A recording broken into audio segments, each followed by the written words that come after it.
Unataka tuambie watu nini yetu ya biashara? Sasa mbona unawaambia wewe kila siku unaniambia biashara na sikupi idea?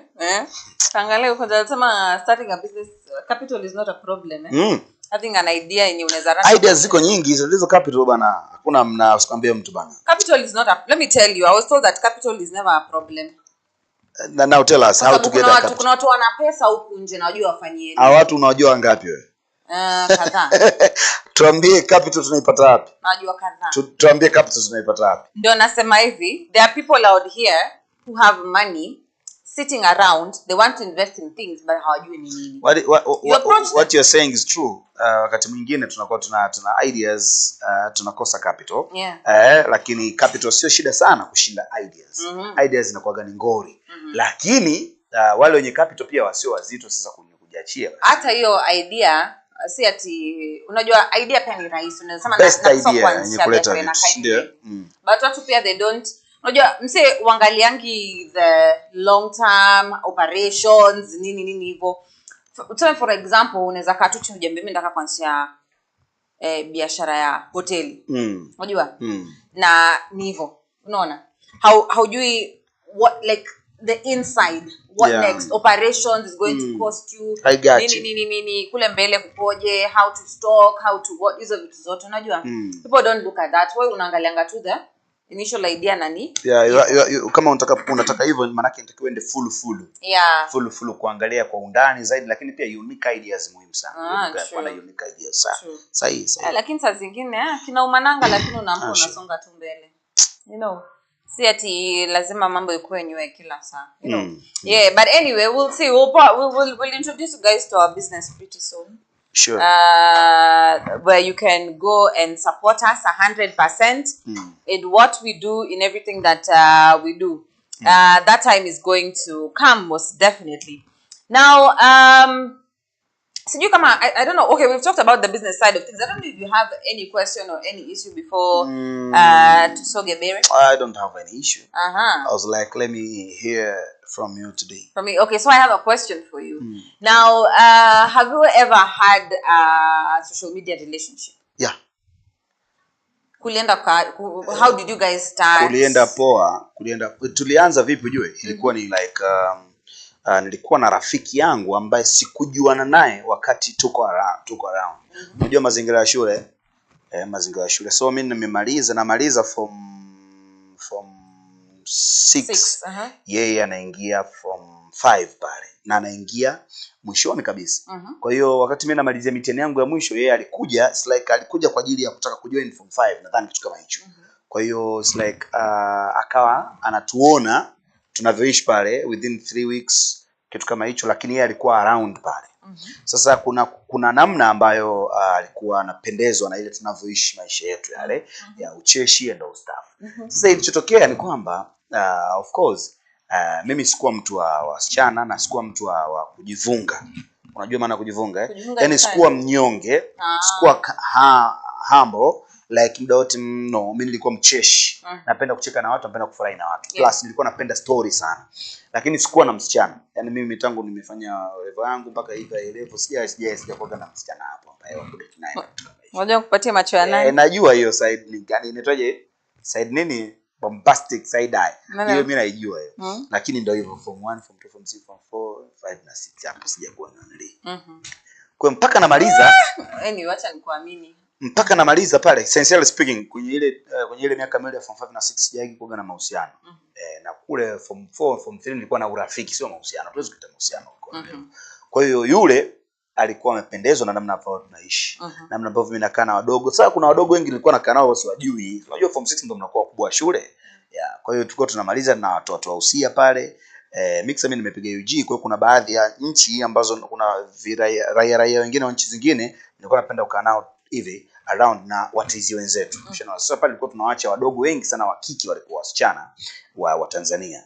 Wavulana wengi walikuwa wanamalizia form 6. Kwa hiyo wale wa Tanzania niliokuwa tumewaacha pale walikuwa na marafiki wengi wa Uganda, wa Rwanda, wa Burundi na Australia. Sasa kuna msichana mmoja alikuwa ni Mnyarwanda. Umeona yule Mnyarwanda akawa ananiona mimi sijui kama huyu ni mpya au mgeni au whatever. Ushaelewa? Kwa hiyo ninapokaa na wadogo na wapaposia hapa na maneno na cheka na fly wanaondoka. So mimi nilikuwa napenda tu kuwa enjoy vile wasijisikie upweke. Unajua vitu kama hivyo. Kwa hiyo naondoka nyumbani, narudi nyumbani mwezi wa 12. Narudi nyumbani it's like nikawa mwezi wa kwanza wa pili nikapokea message namba mpya.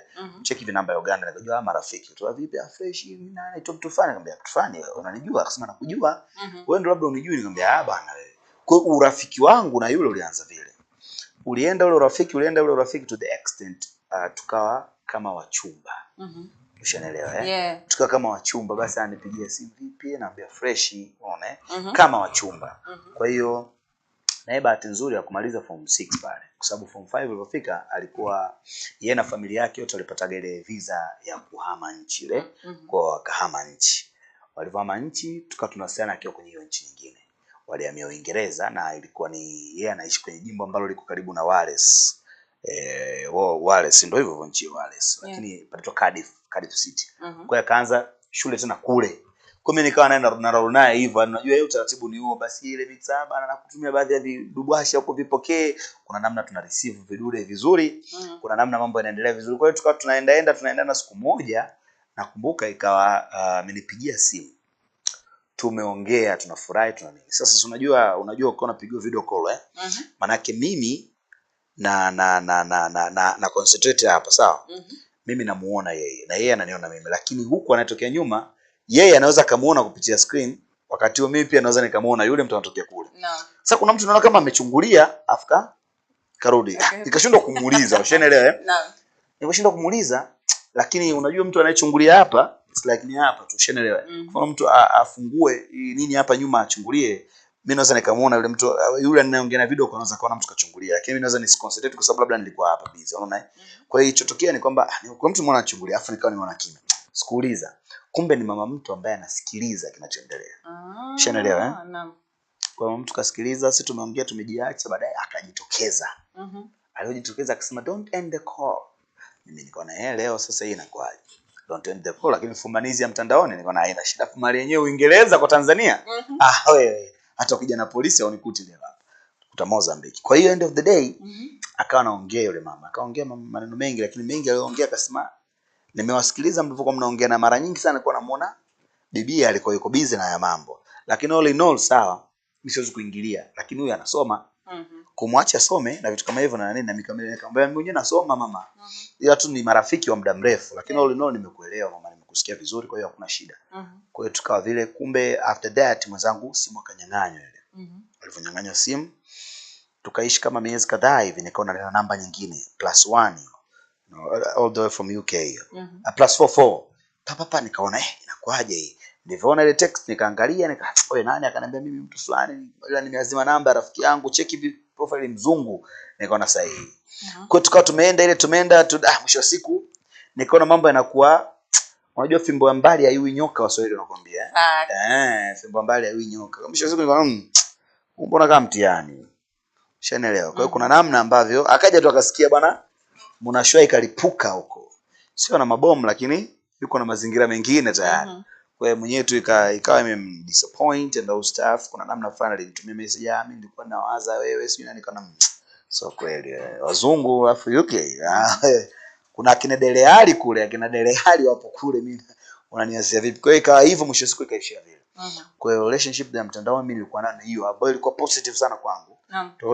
Tulikuwa tunaenda serious sana kwa sababu kuna ule urafiki plus alikuwa anawajumuisha hadi watu ambao mimi nawajua na yeye anawajua. Kuna namna fulani tulienda vizuri. Sio kama ile ya mtandaoni kwamba juu kwa juu mwisho siku mpaka mnaibiana nao. Ile ilikuwa clean sana, as though dakika za mwisho iliharibika. Yeah, that's true. Yalla.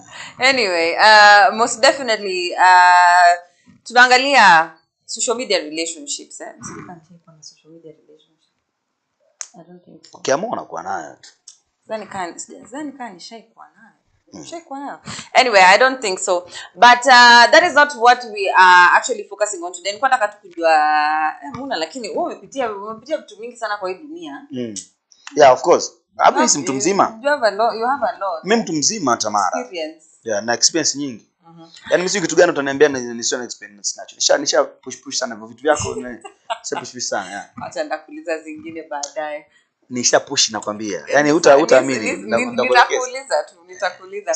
Anyway, today we wanted to see Roger squeeze, we are in that era where social media is basically everything, you know. All the time, hata tukiangalia saizi, if you look at Muna, he's on his phone right now. If you look at me, for example, I'm holding my phone right now. Producer pale pia ameshikilia simu. Also our fellow colleague who's in studio pale amekaa ameshikilia simu. Wherever you are right now watching us, umeshikilia either your simu or your laptop or probably even the screen, you know. And after that, you're probably going to check what's happening on Instagram, what's happening on Twitter, nani alifanya nini YouTube, Channel 7 na Kenya News Alert wamepost nini and all that, unajua. Maybe you want to Google something. Yani social media imekuwa something that nasema imekuwa kama a basic need. You know, like something you want to use most of the time, or something you find yourself using, or you find yourself relying on most of the time. Na tunajua iko na like advantages na disadvantages huku nje most definitely, unajua. But leo tunataka kufocus kwa the advantages na disadvantages ama ile impact social media iko nayo kwa relationship yako, una get. Now, before tuende mbali, unaweza tuambia on the comment section below what impact has social media had on your relationship, either positive or negative. Social media imekuwa na impact gani kwa relationship yako? Tuambie, imekubuild relationship yako, imekudestroy, imepeleka like nini gani? Unaget channel gani? Unaweza tuambia. Now, I think for me, my experience na social media, I'd say number one, it's very, very beneficial for mahusiano, you know, and communication, you know. Unapata, like for example, when I was living with my parents, for example, of course, let's say I have a man somewhere, you know, ama people, whatever, when you're tunakatiana and all that, you know, like this phone has been very crucial, very useful, very helpful. Like anywhere where you are, I can be like, hey babe, what? We can talk, like we can communicate, you know. And I'm just like, kuna genius wako yeah, of course baada hapa kuna baga fulani tutaiandaa kwa most definitely. Yeah, I'm just thinking about the kind of things that we used to do on phone. Nimekumbuka boyfriend wangu wa high school kwa tuliletana sinakwambia kuna namna fulani tutaiandaa baga yako uko genius, una genius by the way. Una genius wako fulani. Communication is very, very important, like in us idea, you know, because if when we're not together, probably you're busy with studies ama nini, you find most of the time I'm like chatting, WhatsApp, what, hi babe, good morning, good afternoon, good evening, you know, hizo calls zenye zinakuanga. But nakumbuka kama kuna relationship moja nimekuwa ndani, we used to find ourselves over talking with this person, you know, because sometimes like you wake up, you've not seen this person for the whole week and all that. Of course kuna zile video calls and all that, but you know, in the morning you wake up, you have to like take a snap and send it to your man, you know, stuff like that. When you do something, you just have to, you know, sure send them like those two funny to cute videos, you just looking at like your ugly self, you know, and all that. And I remember there's a time we were, unajua, of course too much of something is bad, you know, like we used to talk too much, we used to chat too much mpaka ilifika time it was like a distraction hadi kwake kazini, you know, because every time you're just like the phone, you know. And then on my side I'm like, if you don't text me I get mad. No, kwa sababu who invented WhatsApp? Why did Meta whatever have WhatsApp or Facebook or Instagram if you can sit down and text me, you know? So tunakuwa like ile over reliant, unaget? Like I don't want even calls, Mr. Kisimu, and you know there's nothing as good as phone calls, unajua? Just text, you know. So hapo naweza sema probably social media was very helpful in terms of communication, but pia mbaya because it limits ile face-to-face interactions, because after all, whatever it is that you want to say to me, we can say on phone, you know. And then ukicheki kama kwa relationships zingine, people like bond so much on phone, you know. Whatever you want to talk about, I want to know about you, I want to know about your family, I want to know about your history, mimi nakuuliza kwa simu, so that when we meet up, like tukikaa hivi mimi na wewe hatuwezi kuzungumza, you know. All we do is probably like you know what you guys do, and then whatever is there will go and back to communicate kwa kwa social media. Unaona? So tukimeet na wewe tunaweza kuja tukae tu na wewe Muna hapo, tukae tu. Either tukae ama tusaidiane kigenitalia. Alafu after that to disappear, then we go back on the phone. So, like unaona social media like ina affect the relationships kunje hata tu yako personally. Young personally kwanza social media ni nzuri. Nzuri to the extent ina advantage yake kwa watu wenye matumizi na kitu. Ushaendelea Plus mimi mwenyewe binafsi social media ilinisaidia hata kwenye kurahisisha mahusiano yangu. Mimi mahusiano yangu fulani. Wewe fulani ni nini tuambie? Fulani maana yake sio slack ya sasa. Kuna mahusiano nilikuwa nayo hapa katikati hapa. Social media ilisaidia sana. Kwa sababu yule dada tulipokutana ilikuwa ni lift. Nilikuwa na mabrother wangu wawili. Tupo kwenye characters fani kadogo. Tunatoka somewhere hivi. Sasa bro akaniambia mimi nilikuwa mbele nimekaa hivi. Na yeye yuko right up, mimi niko hapa pembeni yake. Akaniambia oya vipi fresh. Sasa tupitie sehemu fulani tukapata chakula. Nikamwambia twende. Kwa sababu sina haraka, twende. Tukaenda pale, wakati tunatoka tukakutana na malaika wawili. Unaona? Nikamwambia hawa malaika, yeye akasema hawa malaika tuwape lift. Kwa sababu hatujui saa hizo wanaelekea wapi. Plus usiku ndio kama saa 2:30 hivi. Yaani wanatembea. Basi tukaweka gari kushoto. Vipi mnaenda mbali? Akasema yeye tunaelekea mbali. Kwa sababu kile sehemu ukitoka hapo sehemu ukitoka kwenye kula hapo au kwenye shughuli yako yote hapo mpaka kufikia maeneo fulani ya kupanda tagayari au nini kidogo pana urefu. Kwa hiyo bro akasema mnaenda wapi? Akasema tunaenda sehemu fulani. Kule sehemu walipoenda na sisi tunaenda huko. Kwa hiyo basi twende tuwasogeze. Kwa malaika mmoja brother akasema njoo kaa mbele. Akamwambia wewe njoo kaa mbele. Muna rudi nyuma. Kae nyuma. Nao huyo malaika mwingine. Sasa wakati narudi nyuma sikudoubt wala sikuna nani. Niliporudi nyuma kuna rafiki yetu mwingine alikuwa amekaa pembeni kabisa ya gari. Kwa mimi nikaanza kutangulia, kwa hiyo rafiki yangu mimi afu malaika alikuja akakaa hapa. Nasema malaika kwa sababu dada fulani alikuwa wazuri sana. Basi una smile. No, sio kusmile kwa maana. No, usinigombanishe. Endelea basi. Basi yule mdada akaniambia wewe kani nimekuona. Mimi nikamwambia mimi hapo niona. Akasema nikamwambia hapana. Mimi sikujui. Ushaelewa? Akasema sawa lakini mimi kama nimekuona sehemu. Nikamwambia it's okay. Kwa sababu tunaendelea kuongea bro ana kanyagia mafuta tunaenda akaniambia wewe nimekuona leo asubuhi. Nikamwambia unaona asubuhi wapi? Akasema nimekuona leo asubuhi kwenye Instagram. Ya Global TV. Kipindi hicho nafanya kazi Global TV. Online moja kubwa sana TV pale. Kwa hiyo alipofungua kweli ile clip yangu ilikuwepo pale. Nikamwambia unanifananisha nani na Muniri? Kwa hiyo mimi nikachenga ile. Sikutaka ile kelele nyingine ambayo unanifananisha na Muniri. Mimi na Muniri mapacha. Akasema mapacha tunavaliana na shati. Nikamwambia no, hatuvaliani shati. Mimi naye tunanunuaga mara nyingi shati the same. Tunafanana yeye. Unaona sikutaka zile kelele. Akasema okay anaitwa Muniri na mimi nikamwambia na mimi naitwa Muniri hivyo. Ila kileft majina yetu yeye anaitwa Munibullah, mimi naitwa Munibullah. Mwisho tuko na I na ni H plain. Akisema sawa. Sasa wakati tunazidi kwenda yule malaika kumbe akakaa kwenye ile clip anaangalia afa ananikata jicho. Kwa kuna namna ambavyo siwezi kuchomoa kwenye ile clip na ananiangalia kwa sababu hapa ananiangalia ni kipele fulani ambacho hichi kipele chako na huyu ana kipele hichi jamani mimi mmefanana. Tukaenda nikamwambia bwana basi nitamfikishia ujumbe kwamba unaonekana huko. Akasema tafadhali mimi shabiki yake huyu mtu. Naomba namba yake. Hapo sasa ndio ilikuwa kimbembe. Sasa shabiki yake mimi napenda anapokuwa ana nini sasa nikasema hii itakuwa nzuri. Umeona? Sasa wakati naongea browser kule mbele anacheka sana.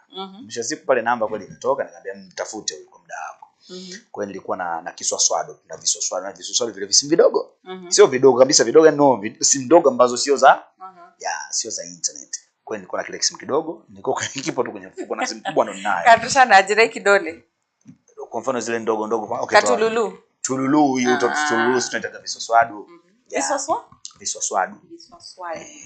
Kwa kiswaswado changu kilikuwa kwenye mfuko tu. Simu yangu kubwa ninayo mkono. Kwa kile kiswaswado yeye alikuwa anapiga, mimi kilikuwa tu vibe. Umeona?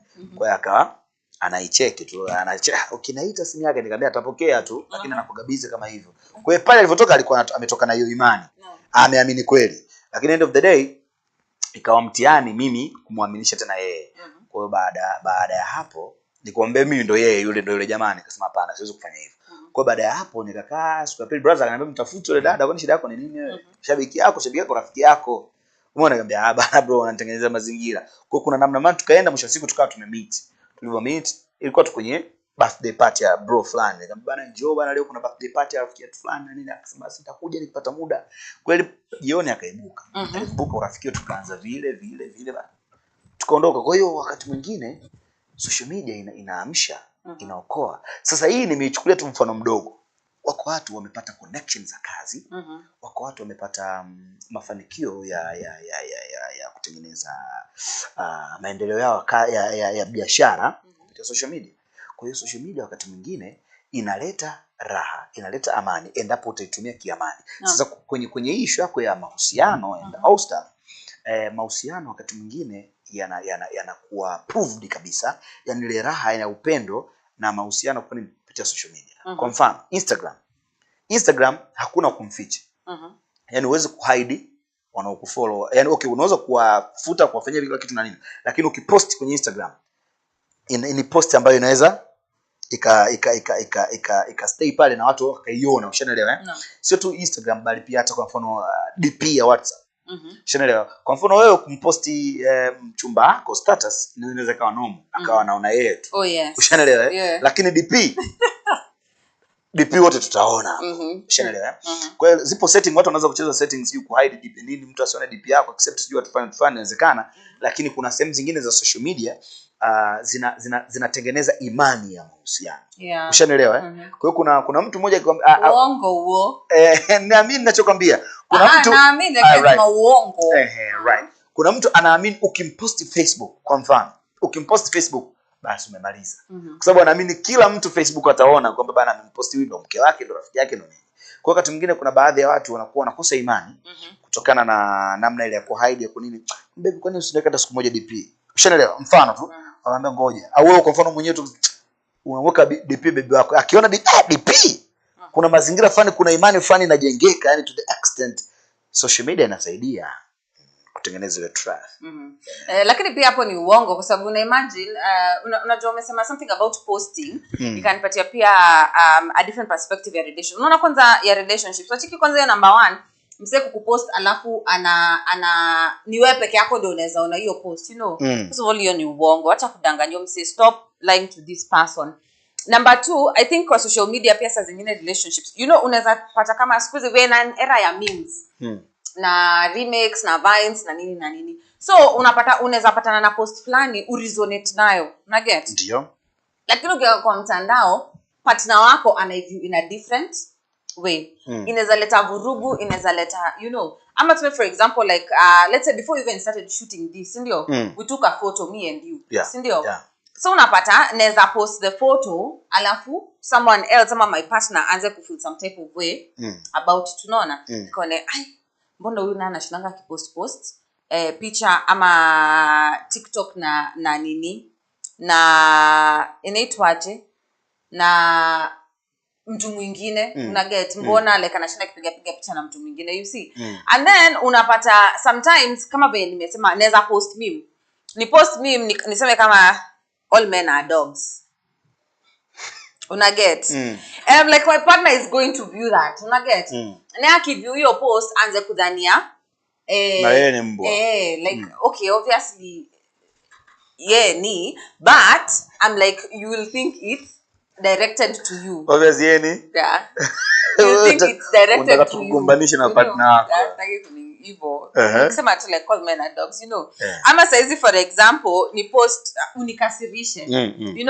Ama atuongeleshani, si ndio? Tukosane na wewe and then mimi nikosane na beshte yangu. Then I go and post, the world is full of snakes. Unajua? Yaani ama venye watu wanasemanga hii dunia imejaa manyoks, Ayakaiga I post na hii dunia imejaa manyoks, Deep down you will feel like ni wewe ndio nimetarget. Unaona? But it's not you. Inaweza leta ile kukosana, Sure. And then probably sometimes also I'm like let's say I'm chilling with you guys, because can kiangalia like most of my colleagues are males, ndio? Sure. Then I'm like we decide to probably go out for drinks or something Of course we're going to snap. And if we snap, I will decide to post it, post it on Instagram or not, because we are creating memories, you know, get. But then it's probably not gonna sit well with my partner, you know, get. Na ilete vurugu, you know. Ameanza kuleta vitu zingine. I remember there's a time me and my best friend like we take a lot of selfies together. So kuna time I had posted a photo of the two of us, and I think I was it's a photo. She was standing looking straight, and then I was kissing her on the cheek, you know. And I remember there's this man mwenye alikuwa ananikatia, and I posted a couple of photos, of course, every time with my best friend appreciating her and all that, you know. Umze alikuja umse lakini mzee anyway alikuja kunikatia alikuja like kwa inbox akaniambia, are you sure you're not sleeping with this girl? So nikamuuliza why. Kanambia because you keep on posting her, and now you've posted her, you're kissing her on the cheek, you know. And I was just like, this is just my best friend, you know. I'm like, this is my best friend, this is how we are, you know. It doesn't mean that I'm sleeping with her just because I'm kissing her on the cheek, you know, sure. Or just because I post her constantly, you know. Again, to most people, you might start thinking, she's a lesbian. Oh, this is her lesbian partner, you know. Which is bad. If impacts and effects of social, you know. When you're speaking of faida, lazima kuwe na hasara. Yeah, most definitely. Kwa hiyo mimi nikawa nazungumzia kidogo upande wa faida kwenye kuimarisha. Unajua wakati mwingine vitu vidogo vidogo sana kwenye mahusiano vinajenga, you understand me. Wakati mwingine mahusiano yanajengwa na vitu vidogo. Wakati mwingine unaweza ukawa busy sana na kazi, lakini ukirudi nyumbani umechoka, umelala, umepumzika, umelala. Lakini wakati mwingine huo unakutana na mtu mmoja mdogo sana anatengeneza mazingira rafiki sana kwa mpenzi wake, hususan katika zawadi, kumpa zawadi, kumnunulia viua vidogo dogo, kumpelekea vile vihitaji vidogo vidogo. Na unatengeneza upenzi, mapenzi, unatengeneza urafiki. Kwa hiyo trust me Tamara, wakati mwingine social media unaweza kuona ni jambo moja dogo, lakini jambo moja kubwa sana, hususan katika mazingira rafiki, mazingira mazuri ya kutengeneza usawa plus urahisi wa mtu kukuelewa. So Instagram, Twitter, Facebook, TikTok, wakati mwingine ni sehemu moja nyoks. Yani nyoks to the extent, kwa mfano post kadhaa ambazo unaweza kuzipost TikTok zikawa zinamaanisha jumbe ambazo wewe labda unaamua kutarget labda afya au nini. Siku moja tu ukampost mwanaume alafu usiweke caption, inatengeneza maswali kwa watu. Huyu siku zote anaposti jumbe zake za afya, jumbe zake za nini, jumbe zake za nini. Leo kamposti mwanaume hajaweka caption yoyote. Huyu mwanaume ni nani? Kwa hiyo atakuja maswali pale, zitakuja vurugu, zitakuja. Lakini yule mwanaume aliko kule inawezekana aka feel good, sister kanipost. Kwa mwanaume anajijua kwamba my beautiful dada kanipost. Najua ni mimi. Najua ni mimi nimepostiwa na dada yangu ndo kanipost. Kwa hiyo anaweza asipige yani yeye mwenyewe Thomas akatulia tu kule. Ushaelewa? Kumbe anayekuja kuhangaika kunibariki wakina Sudi ndo wanahangaika huko. Huyu vipi tena? Tamara, nani huyo? Kwa mwenyewe unaangalia, unawazumu, unacheka, mwisho siku unapostia picha ya familia kakaangu. Baada mimi ndo ushaona? Kwa hiyo sasa kama anakuwa ni mpenzi, unafikiri ana feel aje? Kwa hiyo kuna feelings anakuwa nayo. Ushazoea Muna anapost tu vitu vyake. Kisiku nimemdondosha pale bibie. Kuna namna ambapo yeye mwenyewe atafida kweli. Ushanielewa Kwa hiyo social media wakati mwingine zinatengeneza ukubwa wa mapatano au ukubwa wa amani au trust ile kwa mwenzio. Kwa hiyo we have to speak in negative and positive. And that's nimekuelewa sana kulivyokuwa unazungumzia hizo negative side. Na of course negative side inakuanga mala kwingi sana, but acha tuseme negative but challenging, because I'm trying to look at some relationships out here. You know, if also most of the time you are on social media, kuna venye you'll start having like less time for your partner. Unaget? Kwa sababu unapata most of the time, of course, unaspend uko most of the time uko TikTok, and you know how addictive, for example, TikTok is. TikTok ni kitu unaweza kaa hivi kwa choo, ulikuwa umeenda haja ndogo, something that will take you probably 1 minute, but then ikufanye ujisikie ni kama nataka kwenda haja kubwa ya 10 minutes, you know. Your 10 minutes, by the time you know it, Buddha 3 hours you in the washroom. Unaget? Sure. Ukikuja kukaa chini, for example, like with your partner, already you are on your phone, you know. Tumekuja, for example, me and my mans, we are seated, we're supposed to be bonding. Probably we've not seen each other for okay, let's say for example, like me and man meet once a month. Una get? Ndio. But once a month we've come, of course it's supposed to be bonding. Una get? Tuongee, tuzungumze, the connection and all that nini. But so unapata tumekuja, tumekaa chini, then the first thing we do is phone. Yeah. You get? Sure. After phone, babe, selfie, what post? Back to the phone, you know. Yeah. So like unapata ile interaction, ile bonding tunakuwa kwa nao mimi na wewe, it's being consumed by the phone or the laptop. Unaona? Yeah. If you are a content creator, for example, yes, I know of course it's your job, but unapata ile time you're supposed to be bonding with this person, you're busy creating content the two of you, so you're not even enjoying the moment. Unaona? But kuna wale, of course unajua kila kitu lazima you have to balance, you know. Kuna wale wanakuanga na hiyo balance ya katikati, which is something good. Now changamoto tena ingine like I'm seeing big time how social media of course impact relationships huko nje. Bro, ushaingia Instagram ukaangalia post za relationships, watu wamepostiana nini ma photoshoot, bako kachini ukajiuliza, Yesu, kama mimi ni gunia viazi yuko Nyandarua uniambie tu mapema. You know, ama ukaje kujiuliza mimi nilikosea wapi? You know, ukiingia hapo for example TikTok upate kina swear hapo anapikia bwanake sijui mayai ya ostrich. You know, and all that. Yani unajua kuna zile pressures. Yeah, sure. Inakufanya mpaka unaanza kucompare relationship yako na unaget ya watu wengine kama Zari na nani, like the relationship is this way, amepelekwa place flani, amebaiwa nini na nini, and then you're like, why not me? Uruki hapo kidogo ingia kwa Ambarea post yake, mimi na tajiri wangu sijui nini what, and then you look at yourself, you know. You go to like social media and then unapata yani some couple to somewhere yenye probably like unadharau and all that, like thriving what in their relationship, and then pia unaanza kidogo utaanza kujicompare. Unaona, mbona mimi muna wangu anifanyiangi hivi? You know unachokizungumza ni sahihi sana Tamara. To the extent sisi wanaume tunakuwa affected sana na mchongo. Wakati mwingi sana tunakuwa affected na mchongo sababu unakutana mwanamke anatamani kufanyiwa kitu fulani ambacho wewe kiko nje ya uwezo wako. Na maybe jirani ana huo uwezo.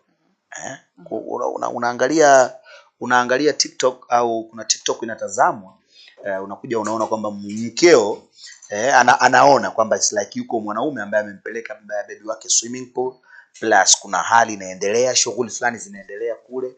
Unajua kuna namna ambavyo unajisikia vibaya kwa sababu swimming si jambo la kawaida tu. Lakini sasa kwa muda huo hiyo chapa kuna mwenzako utulie, umpe moyo tu, bwana baby siku moja nitakupeleka sijui na nini. Kwa utakuta sometimes anakuja anakutana na kamwaliko tu somewhere kwamba baby mimi nataka niende somewhere sehemu fulani, kuna nimealikwa na rafiki yangu na party. Ndio hapo sasa unaanza kule sasa inakuaje, atakutana na nani na kwa nini nafizi vitu hivi. Kwa hiyo kama mfumo sio wa kwako, bora umwambie kabisa mpenzi wako mapema, bwana maisha yangu mimi na wewe yaishie yawe hivi. Lakini speaking of mtandao, usikuharibu. Kwa sababu mtandaoni kweli kuna vitu kuna vitu unajua vijana wengi wanakuwa inspired na baadhi ya vitu ambavyo vipo mtandaoni. Kutana mtu unafungua mtandao unakutana kijana amevua shati, tumbo libijikatakata, alafu kambeba mtu wake namna ile anamzungusha, unasema sasa hii inakuaje? Sasa wanawake sometimes hivyo vitu wanavutiwa navyo. You want to do the same. Unakuja anaonyesha baby. Baby unaona cheki baby what? Sasa wewe ndio unaanza kujiuliza wakati una tayari unakiliba tumbo chako, kitumbo hicho ushashiba ushavimbiwa. Haiwezekani hata kutengenezeka one pack, maana sio six pack, one pack. Haiwezekani. Kwa hiyo mwisho siku unaona unawaza cha kufanya hapa ni nini, unaingia gym. Gym kule na yeye kuna gharama zake, plus kuna muda lazima utumie kule, utakusana kule mwisho siku na watu wanatumia mapowder. Na utataka kutumia mapowder yenyewe na kupeleka vibaya, unalisha, unaumwa, unakonda zaidi. Kwa end of the day haya mambo bwana Tamara yapo, lakini mtandao wakati mwingine kama ulivyosema sio kuendekeza hivyo, kwa sababu kuna madhara yake pia. Ukisema uishi kimtandao utapotea kimtandao. Kwa hiyo inatakiwa uendane na balancing haya mambo. Kwa hiyo Tamara kuna mengi ya kuzungumza hapa, lakini all in all speaking of mtandao wa kijamii, tuangalie sana positivity kuliko negativity. Plus tuangalie vile vitu ambavyo tunaweza kuvimudu Yeah, wakati yeah, most definitely. Now okay, unajua umesema story kama ya gym, you can find pen fikirie mbali as much as hiyo comparison inaweza kuwa a negative comparison na pia a positive comparison. Yeah, sure. Because on the positive side, for example, you know, I'm like kama for example mimi na mwili yangu sivyo nione a video like that unajua and I'm like pia mimi nataka kunuliwa hivyo juu you know but I know probably mtu wangu akona 6 pack lakini mimi ndio shida unaona but I want that, so it will prompt me to want to be fit, yeah, sure, you know sure. Alafu kuna vitu zingine, for example, like I look at, you know, social media has a lot of content, you know. Kuna zile content za ways to improve your relationship, things, kuna vitu zingine zenye hatuwezi ongelea mimi, you know, but you get to learn from mtandao, unaona. Kama muangalia, for example, like if you look at the Giriama or Mijikenda people, I think the same happens in TZ sana sana because it's a thing with Swahilis and in the traditional people. You are taught, for example, how to thrive in a relationship, how to take care of your husband, that is as a woman, you know, how to take care of your husband, how to do this and this and this and this. But then unapata like kama says in the modern society, hizi vitu hatufunzwi. The only place we learn from ni social media, by the way. Social media, you know.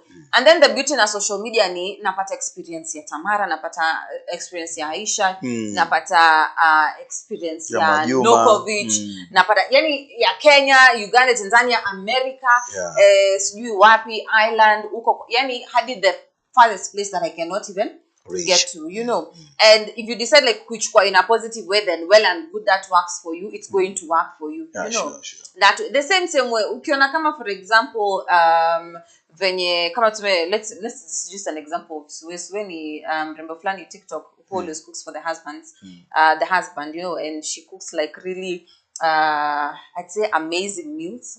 Tupatia changamoto huku nje. But unacheki like something like that, you know, pia unajua the way to a man's heart is through his stomach, you know. Sure. Of course, food both ways, you have to feed them, you know. You have to feed them, you know. So I'm like, if you see these things, now you learn how hospitality happens, for example, and it boosts your relationship. Like unapata kama mwanaume, for example, ukiangalia ile perspective ya mbona huyu anafanya hivi na nyang'ao nimeweka kwa nyumba, for example, anajua tu kuchemsha maji ama kuchemsha chai ama kuchemsha mayai peke yake, you know, like things like that. Like lazima uchukue in a positive way, you know. Sure. Na social media inaweza kufikisha mbali, guys. Like there's a lot you can do to boost your relationship, but also ukiallow inaweza destroy your relationship vibaya sana. You're right. You know, vibaya sana. And I think we are coming to the end of this particular session in children, but before that, you know, mawaidha yapi kwa watazamaji wetu when it comes to how to handle social media in their relationships? Kuwa free, na natamani kuambia watu wawe free kwa sababu kama unampenda kweli mpenzi wako, kuwa free na yeye kwa kumwambia baby, hiki tukifanye, hiki tusikifanye. Kama kushikiana simu ipo, basi shikiane. Kama haipo, basi acheni. Kwa sababu mimi nimeshuhudia kuna baadhi ya watu wameishi kwenye hiyo engo kwamba mpenzi wako, yani it's like Tamara, chukua anaenda akachukua hela, toa hela pale, utafanya nini mtoto na simu? Na najua hii simu yangu ndio na Instagram na Facebook na WhatsApp na stuff. Kwa hiyo it's like najiamini na nakuwa free kwenye hiyo. Kwa hiyo na hali kadhalika wewe siku nyingine basi baba, kama hebu lipia na simu yangu hii. Ushaelewa, mimi nachukua simu yako na lipia fresh na kurudishia. Hapo maana yake mko free na mko wawili nyie. Hamna makando kando, hakuna mpango wa kando. Ushaelewa Lakini ukiwa na makando kando kuna kuwa na mtihani kweli kweli. Lakini pia kwa nini uwe na makando kando kwenye mahusiano? Unajua kuwa kwenye uhusiano wa kijinga usiju tuviteje. Kuna kuwa kwenye maisha tu haya mapenzi, lakini haupo kwenye mahusiano halisi yale mume na mke. Sasa tayari ushakuwa mke wangu, tena unataka tena makando kando, maana yake hautaweza kuniruhusu hata simu yako nishike. Au utaweza kuniruhusu nipokee simu yako wakati kita wewe unaoga. Ndio unakuta mwisho siku watu wanateleza kwenye tiles, anadondoka anatoa meno, kuiwa simu usibleni kiita. Kwa hiyo kuwa free, yani hiyo ndio maanisha kuwa free na maisha yako wewe na mwenzio. Kwa bana baby, let's be free. Kivipi? Tusishikiane simu. Huo ndio free, ndio mmezoeshana hivyo. Mtaishi hivyo. To the extent ya kutakuwa na kelele, message ikiingia 6 usiku. Unajua tu ni mtu wa kawaida kazini kwake. Lakini mkitaka tushikiane, basi tushikiane mwanzo mpaka mwisho. Lakini hao kupiga simu messages ya kazi sijui ni nini, masaa ya kazi ikiisha, masaa ya kazi imeisha. Usipigie mtu simu. Nimesema message. Nimesema message. Network ilichelewa, mshahara umeingia 6 usiku, vipi hapo? Kama ni mshahara hiyo ni sawa. Unaona Shughuli inaanzia hapo. Most definitely. But I think ukunje, whatever we do, or we should always know that this can build as well as destroy. Yeah, sure. Yani, if there's Sure. something powerful right now, ni hiki tu mtandao, you know. So whatever it is that you use it for, be very careful. There's a lot you can learn about how to build, how to improve your relationship and all that things to learn, how to even look for relationships from this phone. Yeah. You know, from social media, from webinars, from YouTube, from yani kila mahali. Even if there's some content to do about relationship even on Channel 7 and Kenya News Alert, most definitely you can find it there. Yeah, you know, sure. There's a session we do called Mambo na Familia. Kuna chumbani mwa shosh. You can get that even here, right here on the Chill Zone. You know, sometimes we talk about things that can help strengthen your relationship. Sure. You can use that for social media for that. But if you intend to use it in a negative way, it's going to impact negatively in your relationship. Yeah. And finally, this thing consumes a lot of time. Make sure that you create time for your partner. Make sure that you create time for your partner. Make sure you create time for physical interactions. Si kila saa kwa simu, you know. Yeah. Create time for physical interactions. Bond, you know. And most definitely, we come to the end of Children today. But, kumbuka, feel free to tell us in the comment section below what impact has social media had on your relationship. Tumwambie birthday Jacqueline now. Oh yes. We had one of our viewers, by the way, it was her birthday yesterday. That is the 10th of October. And yes, we are going to sing for you happy birthday. I wish we would have done this at the beginning of the show. By the way. But yes, we're still gonna sing for you. She had requested a happy birthday song, so happy birthday. Yeah, na naomba utaanzisha kwa sababu mimi kidogo kwenye vocal. Nipige gitaa? Please. Munashwai. Basi. Tuimbe. Yeah, tutafanyaje sasa? Imani yenyewe kwenye hatuaminiani. Anyway, this is for you, Jacqueline from the Chill Zone. Thank you so much for being an amazing viewer. Of course, we love you and we appreciate you. Thank you so much for always tuning in. Thank you so much for always gracing us on the comment section. And as you turn a year older, we are saying happy birthday to you. Blessings all the way. Kokule Gulf, yeah? Yeah, we're saying blessings all the way. May God add abundantly to you. May you never lack. May your people never lack. Blessings follow you. Jacqueline now. Yes, so happy birthday to you. Happy birthday to you. Happy birthday, dear Jacqueline. Happy birthday to you. Woo! Happy birthday, Jacqueline. And from the Chill Zone, we are saying, bye. Peace. Bye.